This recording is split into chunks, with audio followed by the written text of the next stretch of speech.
Welcome to the Security Cocktail Hour. I'm Joe Patty. I'm Adam Roth. Adam Roth, how is Staten Island doing on this glorious morning? You know what? At least it's not Long Island. Thank God. Oh, that's harsh. Who would want to live in Long Island? Come on. Go ahead. I'm sorry, Joe. Dude, our guest is from Long Island, and the first thing you do on the show is insult him. Oh, God. That's so incredibly clever.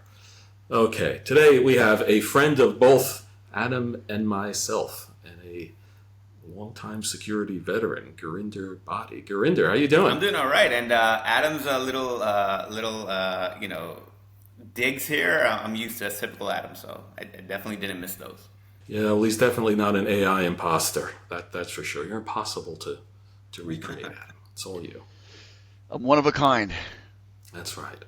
And if you're enjoying our little banter and everything, everyone, please, if you're watching us on YouTube, like and subscribe. If you're listening on Spotify or another podcasting platform, please follow us, like us, send us comments. We'd love to hear from you, and we're really trying to build our audience, and it really helps us. So thank you in advance.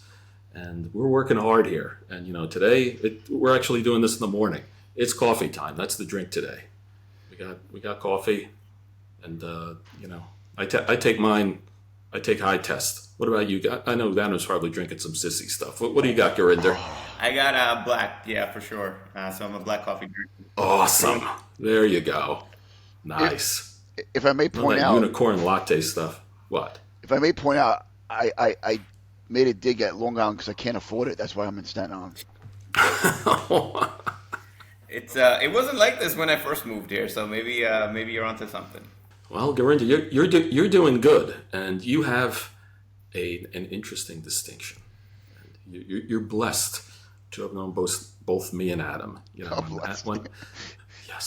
Now, when we were looking, we're always looking for guests and people cool people to have on. And Adam goes, I know this guy. You should have him on. He's really cool. Gurinder Bhatti. I'm like, I used to work with him, and I go, wait a minute, I know him. We worked together too, way back when you had more hair and mine was a lot darker back then. So I had hair. I don't know if I had a hairstyle, so that might have been a distinction there for sure. I do remember you had an interesting hairstyle. You were definitely so we were working in a place with like all guys, I guess in their mid 30s or 40ish, and Gurinder was the junior guy, and you were hip. You had the hippest lid out of everyone, if I remember correctly. I definitely took some liberties. Let's just keep it. In a way, Gurinder's kind of celebrity. He was on TV also. Oh, that's right. That's right. What was that? What was that about again? That was an interesting thing. That was this is back in the days, maybe 10, 12 years ago, when I guess security wasn't as upfront and prescient with everybody. So it was very kind of like tailored or kind of niche place. Basically, I was working with a colleague, and Adam and I were at the same place, and this guy comes up to me and says, hey, NBC News needs to do a segment on the threats or the dangers of public Wi-Fi, and they wanna have somebody. Can you do it? And then I ended up I was like, sure, I'll do that. And it was an interesting one because it ended up being like a full blown like dedicated news segment they did with the news anchor, and we went and we rehearsed it one time, and then secondarily, and I tried to play it up, right? I did the whole wore like a white hat or a gray hat or something just to kind of play the persona. You wore an actual white hat. Oh, that's great. Thinking back on it, I'm like, yeah, if my 40-something-year-old self would look back on and be like, what low budget TV show did we produce this with? Because it was so much acting in there. It was crazy, but it was fun time. Yeah, but that was legit. And you know what? Having been on a real news broadcast, I suppose you have more professional media experience than we do. Yeah, if that's a claim to fame, I certainly like to throw it in everybody's face anytime they say they've been on XYZ. I'm like, yeah, I've been on NBC when it was something to be on NBC. Yeah, I think we still have to see if we can find that clip, right? Oh, it's in the archive somewhere. Yeah, I certainly lost it. But if there's anybody who has it, it'd be cool to see it. we'll put a I tried. I went looking for it, and I think we got to like call the station or something. You're right. It's like in the archives Yeah, somewhere. They must have it. if they have it, you know. I don't know how much data they have there like required to keep back or something like that, but let's see. Well, I don't think it's like tax records, but I think they pretty much keep everything they put on the air just to have, I guess. because you never know. Maybe 20 years from now, Gurinder's the president of the United States, and they start searching for Gurinder, and they say, "Oh my God, he did this white hat episode on NBC." I know I was promoting promoting public Wi-Fi hacking or something like that. Oh, the internet never It forgets. doesn't. Adam, it was right by Bryant Park. So we used to work, Oh, in Midtown, yeah, and it was right next to Bryant Park, and that's where we kind of did that whole thing. So that's great. Yeah, but I Uh, just want to point out one thing: the equipment that Gurinder used, he kind of coaxed me or forced me to buy it for him. So, yeah, that's when Adam was a little generous with his wallet, with his corporate card, and I was like, why not get into fun, you know? So definitely Adam, thanks for that. but oh, with his corporate card. I was going to say, you never buy me any equipment or Joe, anything. So, yeah. I was spending $20,000 a month on my corporate card. I would walk. On equipment for like your buddies or what? No, I had to buy. I was buying 10, 12, 13 iPads at any one time. Do you remember that, I Gurinder? do, yeah, because we were rolling out our applications on this, right? Yeah. Yeah. So and I was paying for and then my boss would say, "Oh yeah, put the data center on your corporate card." So Data center.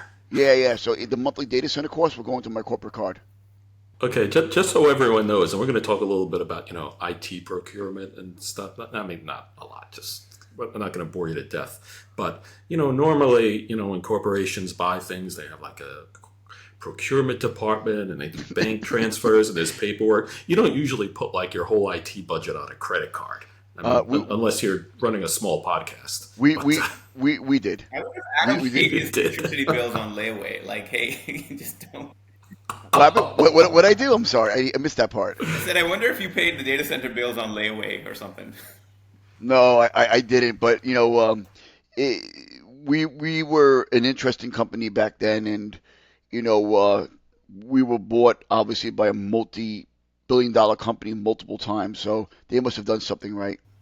Yeah, I think we had good people, honestly, Well, in general. I remember looking back on some of those folks, and I think that's kind of been this theme for a while. Is that when we all started in security, you kind of had to have your wits about you. You kind of had to have the understanding of the fundamentals and to perform your job. And not saying a lot of people now necessarily don't have that what you may call it you know not spirit, but Assertiveness. just from a skills based perspective, right? And that goes to show a lot of where there's a shortage, right? And so everybody's, hey, you know how to type, let's make you an admin of something, because again, there's people who are necessary from a labor side. But back then, I think it was almost, hey, you had to earn your stripes to get into security, or you had to earn your stripes to get into networking, etc. So those folks were reliable, and I think a lot of the places that Joe, you and I worked as well. I mean, you knew that folks knew their stuff, and they were going to go ahead and get the job done, which is interesting, which is a good thing. yeah, well, you were really fortunate. We talked about when we worked together, which God is probably 15 years or more ago. It was quite a while ago. But I remember when you were just a little security pup. No, no, but you were young. You were the junior guy in like a group that did a lot of firewall admin. And I mean, you for a youngish guy got like the real old school sort of upbringing, and you were lucky because you were in a group of guys, and it was all guys. Sorry, ladies at the time, who were just superstars, who were just really good, and they trained you the old-fashioned way. They really taught you everything, gave you stuff, knew how to stretch you, give you a challenge without letting you drop the ball. Although I think you got a interesting story or two about some of those things. No, it But was interesting because so the way I got into that was I was interning at during my college years, and then after I graduated from college, just by sheer happenstance or coincidence or something, one of the folks in the firewall team like abruptly decides, hey, I don't want to work anymore. I want to go pursue education across the world somewhere else. So literally just the blink of an eye, So you were already interning with the group, Exactly.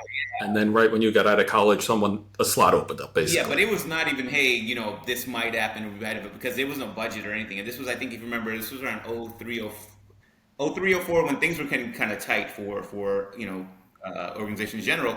And Yeah, the post.com yeah, meltdown, if anyone realizes that, things were things were tight then definitely, too. Well, that's like a yeah. so the for Gurinder, that's like a field promotion when you're in the military at war. Somebody gets killed, they're like, "Oh, you're up." Yes. Private, you're an officer now.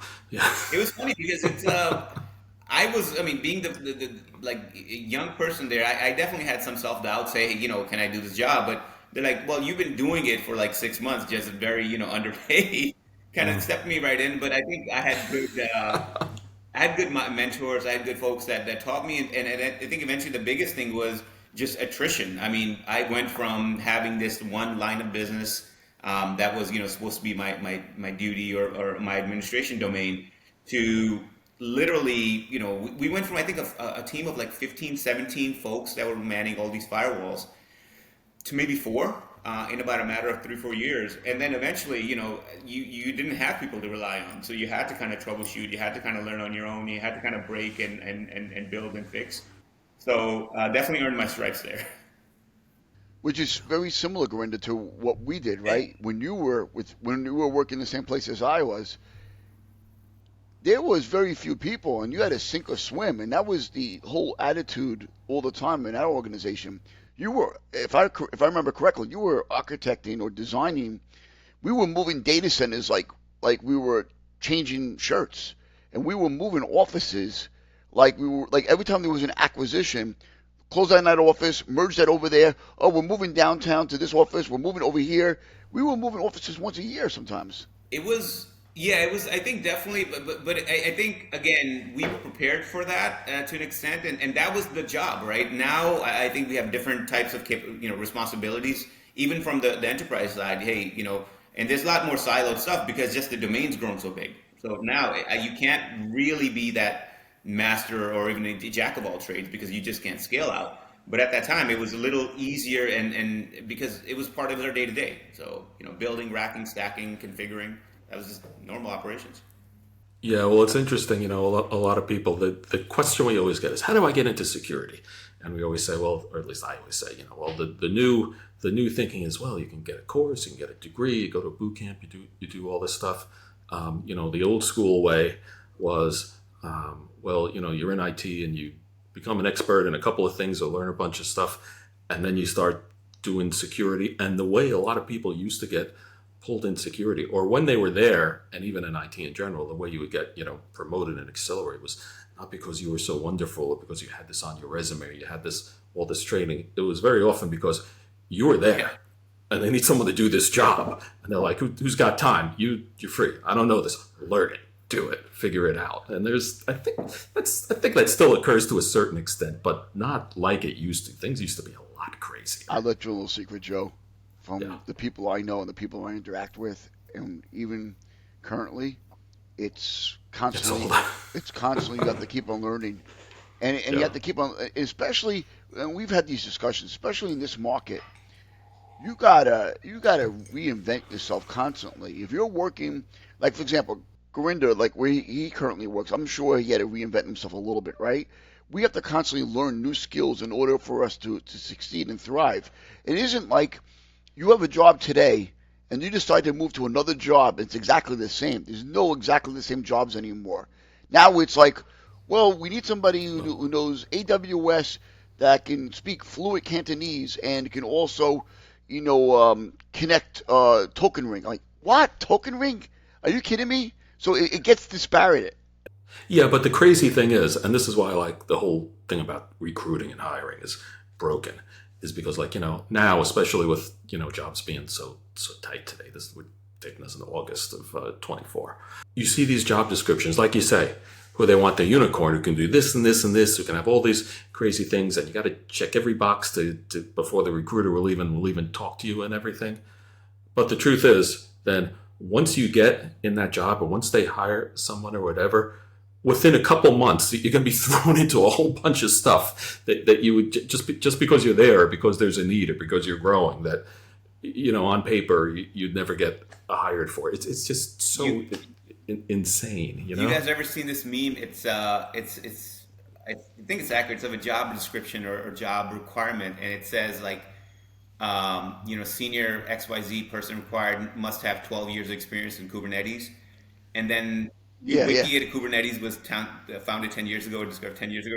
And yeah. Yeah, Well, that yeah, totally. Yeah, I see every once in a while people are on LinkedIn and they're posting like, need somebody that has 20 something years in cybersecurity, and then it says at the bottom junior position or entry level, and I'm like, get the yeah. hell out of here. But I think this is why Gurinder, you, I, and Joe, Joe and I, like this is why I think there's a similarity between all of us. Every single one of us has been asked to sink or swim. Things are always thrown at us, and it's very there's I think there's two different types of people in that field. And watch, people are get insulted by this. There are people that do their job and they try to do their job every single day, and there are people who constantly thrive to learn new skills. In the fear of that imposter syndrome, and the fear that we don't know what we're supposed to know, but meanwhile we might know more than we actually think we know. I don't know if that sounds right, but that's what people are doing these days. Yeah, I think I tend to agree. And I think one of the lessons that I've learned in just my career has been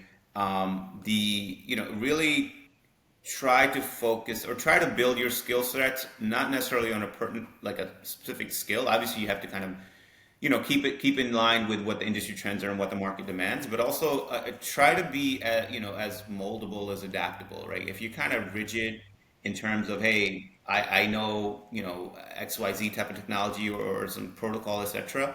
There's a chance that that might not be in flux or in flight, down the line. So kind of making sure, hey, how easy it is if you get a challenge thrown at you, how easy to adopt, right? How easy to kind of, navigate those waters. And you see some of that in general day to day, right? Like if you just looking at like the CrowdStrike, that stuff that happened last week.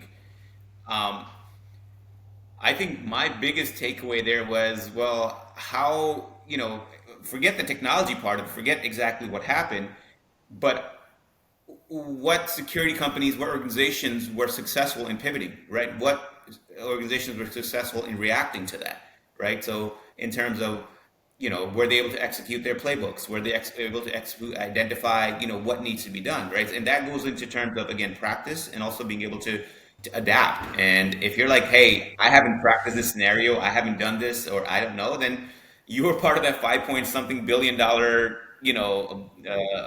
loss or monetary impact. Well, you're right. It's interesting. I mean, in security, we talk about incident response and the CrowdStrike thing, where CrowdStrike tanked, bricked, millions and millions of machines. That actually wasn't a security incident. That was really an IT problem that security software solved. But you're absolutely right. And we talk about an incident response, where I go, like Mike Tyson said, everyone's got a plan until they get punched in the face and they realize what they're doing. I don't think there were many people who had a plan out there in the IT world and who practiced or anticipated that all of their PCs, all of their window machines would die Yeah. instantly. I'll tell you. And you got to figure it out. I I, mean, that's yeah, that's it. I got two things to say here. One, when Gurinder and I were working together, we actually had a big outage in Midtown Manhattan due to Oh, power. yeah. And it's funny. Yeah, I What? remember. Do you remember? Yeah. Yeah. So the my boss at the time says, "What do we do? How do we recover?" What I end up doing is calling the telco, the carrier, and then actually pointing our main number towards. I'm not saying this is the best thing you could have done, but it was the quickest thing I could have done. I pointed the PRI. I pointed the main number to a Google Voice number, and I had people answering the Google Voice numbers on their phones. And the point I'm making is, I'm not saying I'm so great, but if you can't always go by a playbook, playbooks don't always Yeah. work. You need to adapt and overcome sometimes. You need to find ways and pivot, and those are the people that succeed. And there's a lot of people out there like me that will pivot and find interesting ways of doing things. So you can have a playbook, but you can't plan for everything. And the second thing I'll tell you is a guy in my boxing gym. He was in real estate and he was doing, I think, trading. And he finally said, "I'm fed up. I'm getting out of it." And he pivoted. I didn't realize this. He's a Java programmer.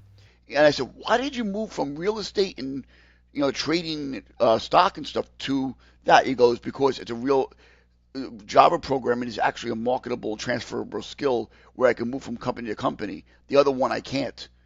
I was like, oh my god. Sounds So like he lost his shirt too, but whatever. maybe he's still driving a nice car.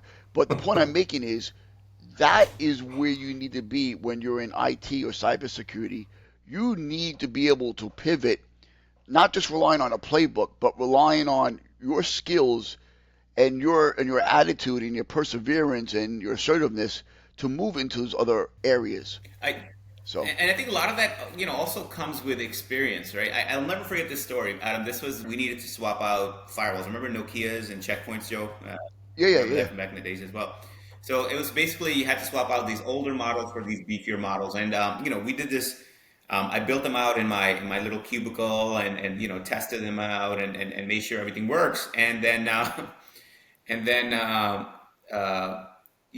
we had a scheduled cutover, so we take the firewalls and to the data center. I think it was in Jersey. It was me and my manager, and Savas. and we started doing this. And again, I had done this a million times, literally. Like I built out more firewalls than most people. And it was supposed to be a routine, swap out, right? You swap it out, you do the configurations, and etc.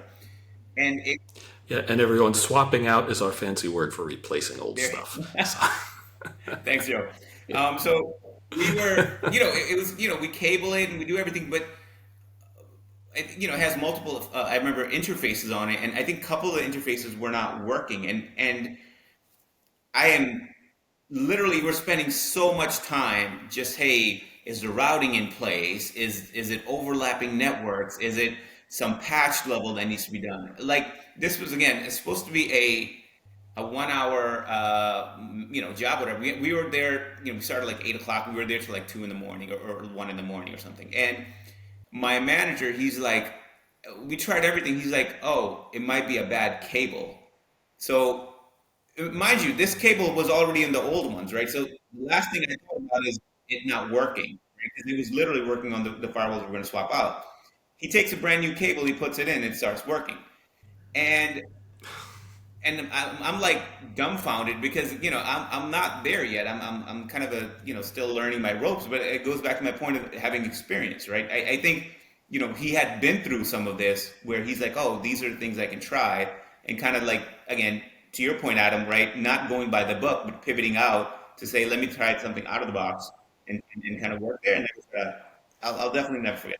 Well, yeah, well, also, one of the other things experience teaches you, regardless of the field, regardless if it's even security or IT, is, don't make any assumptions. Like the thing that you think is solid and Yeah. okay, that might be the thing. You know, Yeah. we joke around a lot about us on the internet and on LinkedIn about when we interview people and we talk about the OSI layers.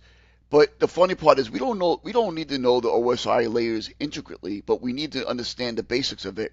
And I'm not trying to be funny here, Gurinder, right? Because I actually had the same issue. We need to start at the lowest level, the physical layer. You know, did we change out the cable just for the hell of it, right? I I was doing some work, and I do a lot of work in businesses, and one of the business happened to be a Chinese restaurant. And the reason why I say Chinese restaurant is because it's just there's a lot of grease around there, right? And I'm not disparaging it. I like Chinese food, but what ended up happening was I removed the You're going to connector. get us in so much trouble. Or a sponsorship. Okay, You don't have the sponsorship, Joe. Every restaurant kitchen has grease. This happened to be a Chinese restaurant. Okay, so let's back out. Let's back out. Let's start again. Let's start again. So I was in a restaurant and I realized, yeah, I was in a restaurant and I realized once I removed the cable from a MiFi, I had to move it and change it, the route of the cable, and when I put it back, it wasn't working. And I'm like, how can it not be working? It ends up being that the connectors were no longer good once I removed it. So I had to change out a layer one. I had to change the cable. But that goes to show you, right? If you go back to basics, you go back to, Is the cable good? Is there a light showing the connectivity?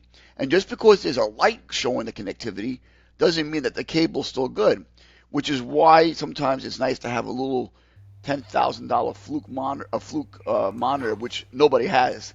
Just checking for connectivity doesn't always mean it's good. Yeah, So sometimes going back to basics, Gurinder, you're right. Starting at the beginning and seeing if that works. And I've learned that lesson too. for sure, for sure. So, Gurinder, it's interesting. We're talking about a lot of stuff that kind of goes back to a little earlier in your career. And, it's true that in your career, when you're in security, you got to change. There's a lot of new things coming along. Like now, we've all got to learn AI. We had to learn the cloud a few years ago. But I want to give everyone a feel that there are different roles too. Like what we're talking about is what's often called the practitioner side, the defender side. When you're putting the systems in, you're putting in the firewalls, you're putting in all the stuff that protects the EDR, the MBR, all the alphabet soup of acronyms that we have. But there's another side too. There's the side of the people there's the vendor side, the side of the people that sell the stuff. And even though it's the same equipment, the role and how you deal with it is a little different. It's a little different skill set. And you made a career change, not in terms of going into a different industry, but into going into a different side, because you're more on the sales side now and on the vendor side, right? Yeah, no, it was an interesting decision on my part. Again, I've been a practitioner on the enterprise side for my entire career, and then just a few years back, I had implemented some project, and then the vendor had asked me to speak at their security conference. And I'll go speaking there, and that turned into, hey, did you ever think about kind of, transitioning to the other side? And again, I had never done so because I always, I just never did. But it was interesting because I still had my own, reservations in terms of what that would entail, right? Moving into the vendor side of the house. Am I really going to be getting into the weeds of things? Am I really going to be, doing security hands-on type of thing, or is it going to be more just sales and kind of pitching the value proposition? But I think it's been a really, really, fantastic decision. One of the things that I learned quite a bit is the importance of trying to communicate, whatever solution it is, right, that you're representing. And it's very unique because I can absolutely see I can see the other side. I sat on the other side of the chair, right? And as an enterprise practitioner and a customer, as a customer, you have a million priorities, right? You have so many different competing priorities. You have, different types of budgets. You have different types of stakeholders, etc. So, as a vendor, you're like, hey, my thing is the most important thing in the world. But understanding that may not always be the case for your buyer or your customer or your prospect. So kind of communicating that value is so important, right? It's not just about the bells and whistles and the features that you kind of represent, your solution represents. It's about, what problem are you trying to solve, right? How are you trying to help the business, and how are you trying to drive the business forward for that organization? And I think that is really, really something I enjoy doing, and it kind of helped me expand my wings a little bit more and expand my skill set. In terms of, well, let's talk about what the end state should look like. Let's talk about what you're driving towards, and then see how whatever solution that we're looking at is gonna deliver value there. So that's been it's been a wonderful journey so far. And again, I definitely like to have those conversations, and I think I made the right choice.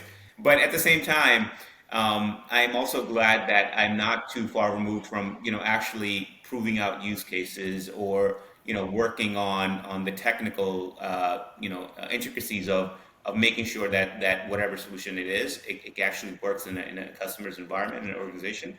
So I think I kind of get the best of both worlds in that sense. Okay, well, why don't you explain to people, because we have a lot of people who are not necessarily IT listening, that that you're part of the sales team, Yeah. but you're not the sales rep, the salesperson, and you're still a technical person. And Joe, stuff just so like you that. know, I'm actually in the same exact position as Gurinder. I'm on the sales side, and I am technical, and I do work and perform installations and then work with clients. So even though Gurinder probably is in a semi different position, it's very interesting to be on that side. Joe, you bring up a good point in terms of what does that, I guess, process look like, right? And again, I try to stay away from the sales reps and the account reps and et cetera there, because again, to me they are far more skilled at being able to have those conversations and navigate those waters from a sales cycle perspective. So I don't necessarily get too involved in that, but the whole concept of procuring an opportunity, kind of qualifying that opportunity, kind of bringing that person to the table to say, hey, let's have a conversation with our technical people to understand what your use cases or pain points are. And that's kind of where I get involved in, is right, like kind of doing some of that discovery, understanding, where or what does the customers realize. So one of the things that I've noticed is once you get the customers talking or prospects talking, they may come to the table with one thing. Hey, I have this use case or I have this pain point.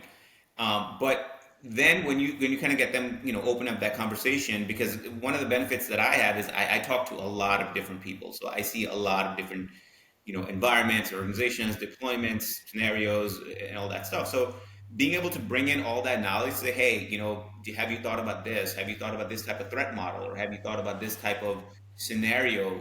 That a perhaps one of your competitors or somebody in your industry is undergoing. It helps them kind of open up their minds into thinking about, well, I didn't think about that, right? Let's dive down that hole too, in terms of how your solution or a solution can work there. So I think that's where, again, I kind of get to flex my muscle a little bit, is having those in-depth conversations around, what are your pain points, right? What are you looking to do to drive the business value, and how are you kind of, what are the obstacles you're facing there?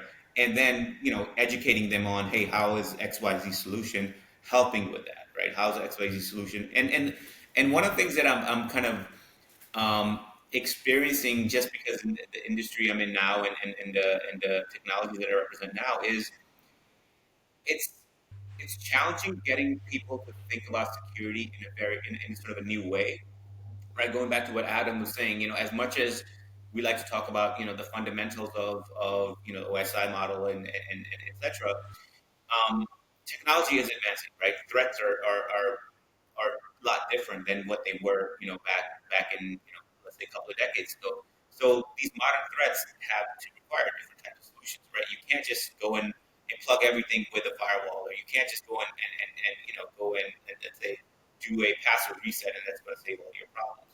So having organizations or customers or prospects think about security in sort of a different manner, um, it doesn't always end up being successful, but when that light goes on, you're like, okay, you get it now. Now, you can genuinely have that conversation around why this, solution would make sense for you. So Gurinder, it's kind of funny, right? I popped in and out from being on the client side to the vendor side, and I'm back on the vendor side now. And I get called into meetings where we need to reassure our clients about security and about how this will integrate within their networks. So it's interesting, right? Clients always have these reservations or concerns, and it doesn't matter what product it is. It doesn't matter really who is presenting it. Clients have their concerns, and they rely on like your expertise and my expertise and Joe's expertise to provide solutions that make them feel confident that they're going to be okay. I mean, that makes sense, right, Grinder? No, absolutely. I think we definitely, as let's say on the vendor side, or even from somebody who's maybe you can call it a security SME, right? Being able to offer, guidance on what we've seen, what industry best practices look like, because again, it's all about, to me, it's all about, the exposure. A lot of times, the organization, you sit in a single organization, you kind of don't know everything else that's happening outside, right? So learning what best practices are, what success looks like, or what successful implementations look like, and how they help to deliver value to XYZ businesses.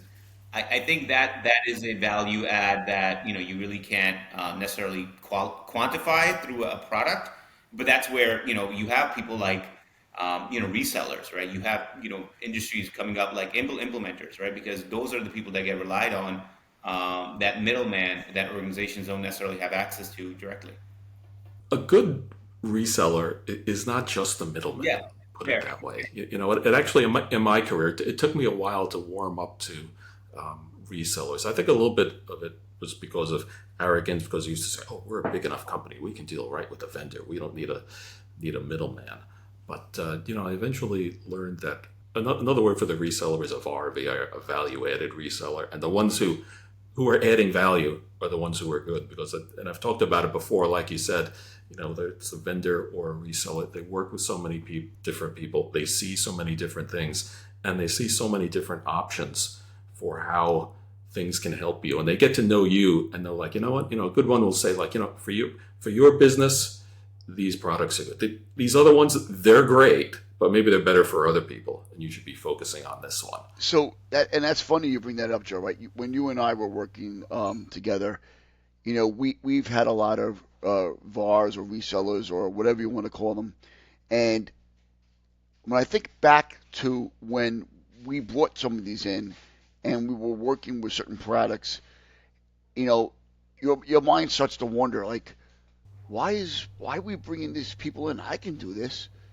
but I also realize that sometimes we need to transfer the risk and transfer that time to the vendor, to the reseller, to help us bring this project to fruition. So you can't let your ego get in the way. And there are times when my ego was there, like I can do this easily. I don't know why we're doing this, but then I realize we have somebody who does this all the time. They have the expertise, and I can use my time better on other tasks and other projects. So sometimes it's good to bring in like a Gurinder or somebody else of that nature because that's what they do all day long. Yeah, I agree with that. Yeah, and it's interesting. This gets a little bit into explaining the IT world. IT people and especially security people and especially technical people, they can be a little arrogant sometimes, and sometimes say like, I know this better than anyone, or I understand this. I don't need anyone to explain this to you. And this sales guy is just trying to sell me this like a used car. But Adam, you're right. You got to drop the ego a little bit and say, these are the people who, they are trying to sell it, but they know it well, and they've seen the situations where it works, and they've maybe seen and thought of some things where the stuff can help you that you didn't notice. So that is the good for the people who do it well. It's really valuable. And I looked at it after the fact when we were working with a certain vendor, and I'm like, wow, this is a teachable moment where I'm not paying for it. I'm learning so much from watching this individual, this company, from doing the work that I have now gained knowledge. Didn't have to pay for a class, and I'm learning on the job with my company's time. And it's not to be obnoxious saying, yeah, my company is doing this for free for me. It really is a mutual thing that the company is bringing in resources to do the work and for me to learn, and there's no cost to me. So sometimes it's really good. I think what Adam you said earlier. I think to me that's above and all the biggest value or the reason for it, which is the risk mitigation, right, and the security assurance. Um, I had a project that I was doing around Office 365 implementation a while ago, and the whole concept was do it in your lab environment and QA and stuff, and then you roll it out to production. And I did it in QA or in our lab environment, with my eyes closed. But our management would absolutely not let me do this in production, right? Because they say, hey, we need to be able to transfer risk, right? We need to be able to have, in case something goes wrong, right? We need to be able to have somebody behind and say that person or that organization is liable.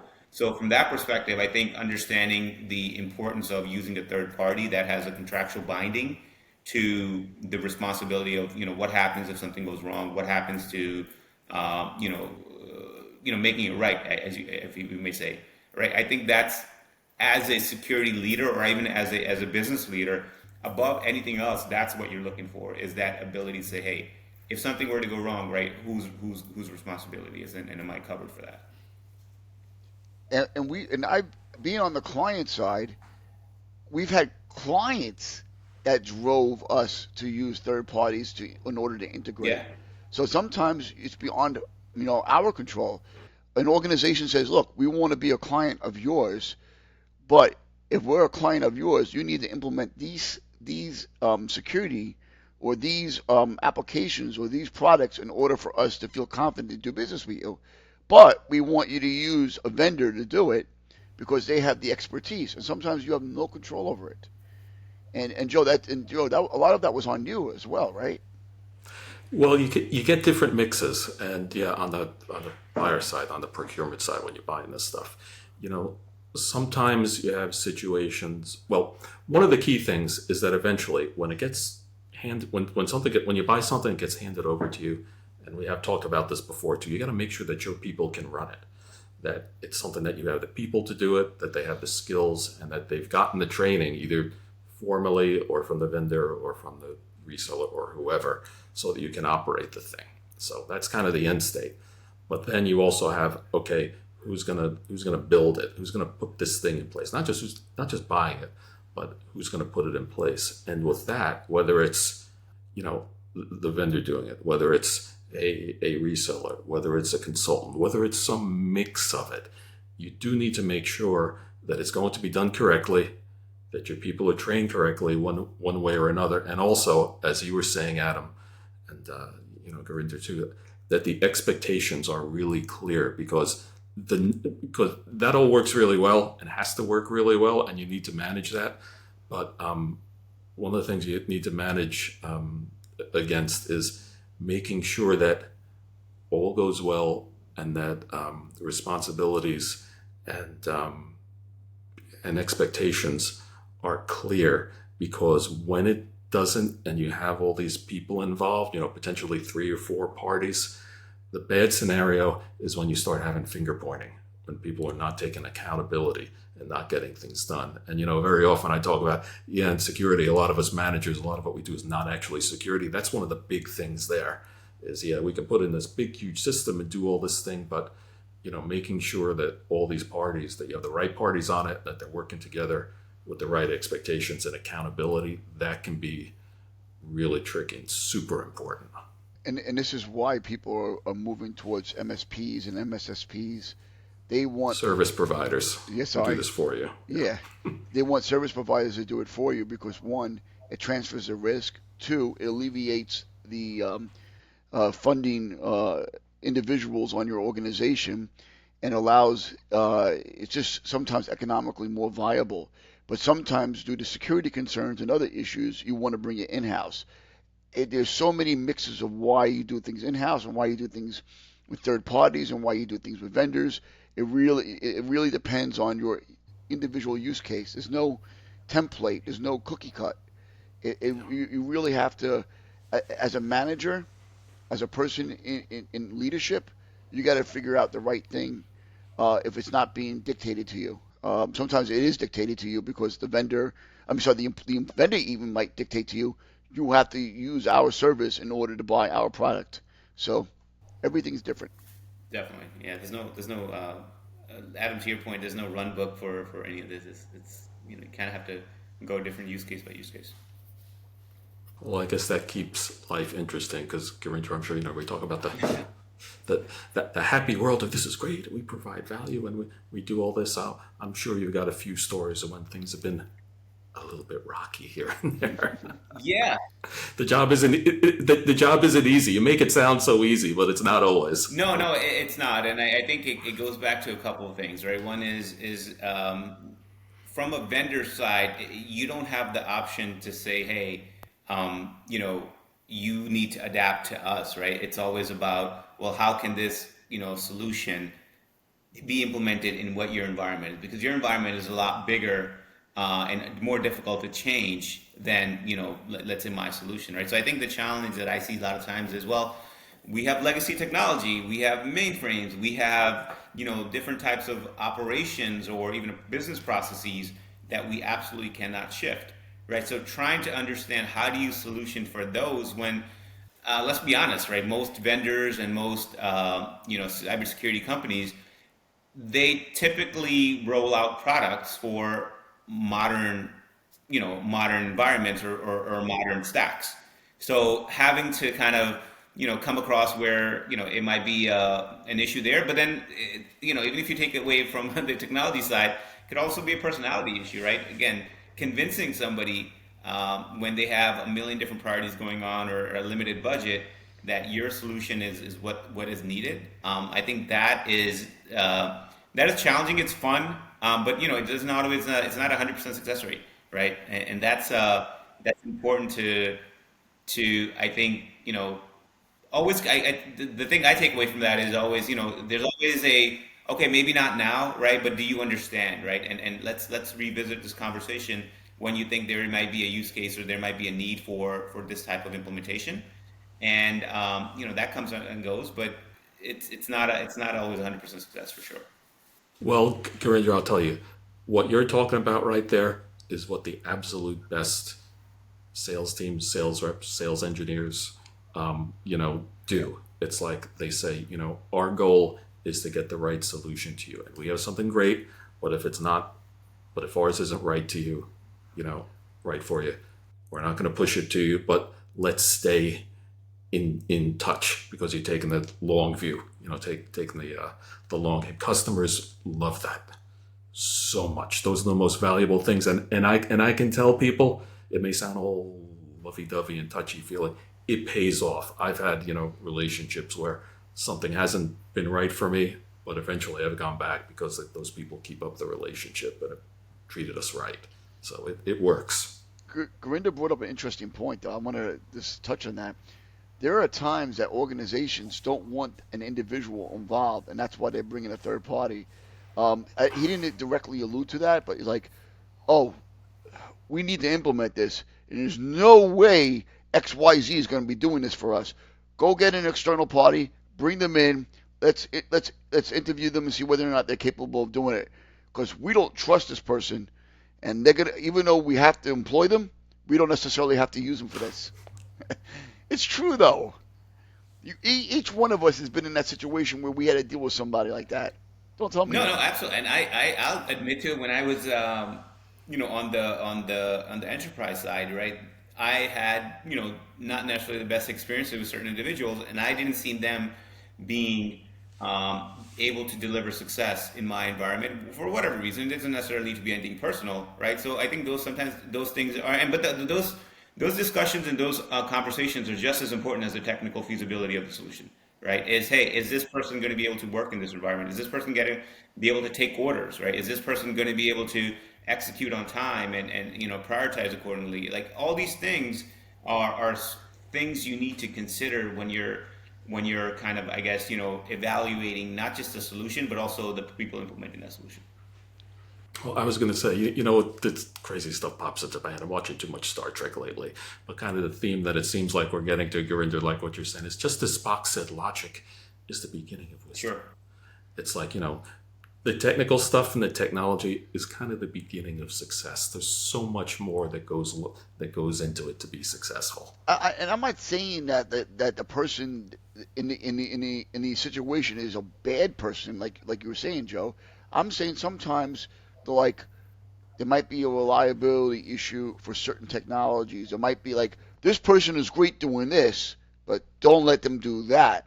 It doesn't mean that the person's not liked. It just means that for whatever reason, that skill set, that individual does not mesh with that other technology. And it could be personality, it could be attitude, it can be that the person's just a really good person and we need them to concentrate on something else. Or maybe they need to be trained, and with someone on your staff who's not ready to do it, and you need someone to bring them along. I mean, Joe, like you said, learning. Gurinder, you're talking about having to learn more and do more stuff. And well, yes, and you can do a lot of self-study and everything. Sometimes when you're getting these specific products, well, it's like I said, it's not something you can buy at at Best Buy and try it out. You need the company to help your people along to learn it. It's funny, right? We used to be able, right, Gurinder, to go on Amazon and learn about firewalls. Now, all these firewall companies, a lot of them, all the technology, all that stuff, It's proprietary, and you have to actually take their classes in order to learn it. And again, no knock against anybody, no any vendor, any manufacturer, but it was a little bit easier back in the day. You go on a website, you buy a book, you learn, you might but what is easier these days is that when you do learn these technologies, you can virtualize it instead of having to buy a $5,000 firewall, a $6,000 device. A lot of the virtualization has actually improved that capability of learning it too. Yeah, yeah, I think so. I agree with that. Well, we have been talking for quite a while. Gurinder, thanks for spending a lot of your morning with us here. We would normally say, this is when I like to say it's time for last call, but since we're on coffee, I guess it's time for us to get up and get Yeah, another cup of refill. coffee. Since I know, because I know I'm out. Well done.